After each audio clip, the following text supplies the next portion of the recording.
So these are nothing but the homogeneous architectures and heterogeneous architecture. Let us see the difference between these two.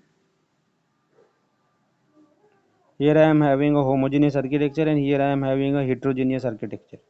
Okay. So point number one is that all the sites in distributed DBMS have the same database product. Database product is nothing but a database software, which we use as SQL, MySQL, Oracle, MongoDB, anything. That is nothing but the database product. That database product is same. As you can see, here we are using all the sites in a distributed database management system have the same database product, and their underlying models will also be same. But here in heterogeneous database management system, you can see we are having a different database product, and their underlying models may also be different. What do you mean by these underlying models? We have already learned what do you mean by modeling the different models of the database. So that models I am talking about. Then second point, the performance is better in query processing and query optimization. Definitely the performance will be much better in query processing and query optimization if I am using the same architecture. If I am using if I am talking about a homogeneous architecture, आणि homogeneous architecture मध्ये सगळ्या ठिकाणी मी जर एकच software use करत असेल, if I am using SQL on all the sites, or if I am using MySQL on all the sites or Oracle on all the sites, then definitely the query processing and query optimization will be definitely much faster, or the performance will be much better. Then if I will talk about the second here, then the query processing and query optimization may be more complicated as compared to the homogeneous architecture. Definitely, because if I am using SQL on one side, MySQL on another side, MongoDB on another side, and Oracle on another side, then their models will be different. And if the models are different, then the query processing and optimization will be much more complicated. Then point number three, the homogeneous database management system is implemented by following the establishment and integration together. So what do you mean by this establishment and what do you mean by integration? Because whenever we are using a homogeneous architecture, then all the establishment and integration between each other will be done on the same what I can say, whenever we are establishing a connection, at the same time integration will take place. But if I am talking about the heterogeneous database management architect, the heterogeneous DBMS, then we need to first establish the connection, and later on it will get integrated. In heterogeneous database management, in heterogeneous distributed database management system, first we need to establish the connection between different softwares. जसं for example, जर मला SQL एका ठिकाणी आहे, MySQL दुसऱ्या ठिकाणी आहे, Oracle तिसऱ्या ठिकाणी आहे, then we need to first establish the connection between all these softwares, and then we need to integrate. Then the last point is the commercial products are available in the market.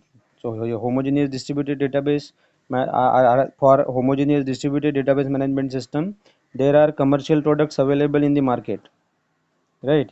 But because if I want to use SQL on all the sites, then no problem, because they will not be requiring any other software. But if I am doing a heterogeneous database management architecture, then for that purpose it is usually mainly used for the R&D purpose, research and development purpose. So the commercial products are used mainly for the research and development purpose. That's why they are not, what I can say, widely available in the market. Okay, so this is the homogeneous and heterogeneous architecture of the distributed database management system. Now one more topic is there that I will cover and then we'll stop.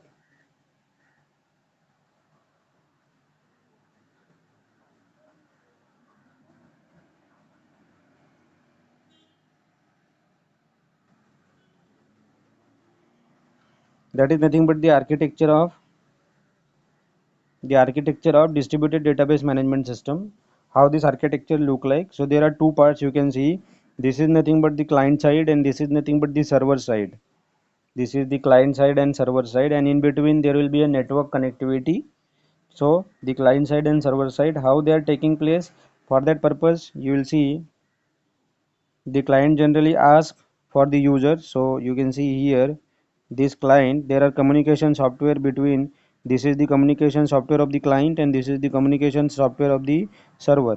This is the communication software of the client, right? And whatever the communication are to be done, they will be doing inter between. So whenever I will be asking the query, it will pass the query, right? It will pass the query to the server, and server will give the response. This is the normal scenario in our client and server architecture. We, the client asks for the whatever the request, and the server process that request, right? So there are certain tasks of the server, and there are certain tasks of the processors are there, right? Now one more scenario. Here I am saying that the, this is the client and this is the server. This is my client, this is the client and this is the server. But it is not always true, कारण की या particular architecture मध्ये कोण client आहे आणि कोण server आहे, each time it will change.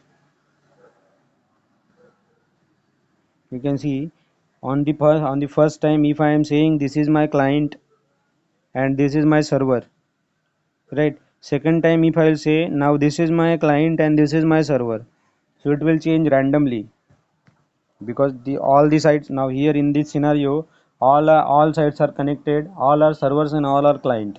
But whenever the communication takes place, at that time it will be, it will be considered as a client and it will be considered as a server. Okay, so there will be a communication software between these sites. So what is the task of the server? The task of the server is mainly responsible for managing the data. Server will be mainly responsible for managing the data. And the second task is the query processing, query optimization, and transaction management. All this will be taken care by the server, not by the client. And what is the task of the client? The task of the client is, it will maintain the user interface. What is the task of the client? The client, the first task of the client is, it will maintain the user interface, right? And the second task is that it manages the data which is supposed to be transferred to the client. Okay, it will manage the data which is supposed to be cached or supposed to be transferred to the client. So these are the task of the server, and these are the task of the server, the task of client and the task of server. Apart from that, there are certain components are there. So the first component, just now I have told you, the client DBMS and the communication software of the client. Likewise, the communication software of the server.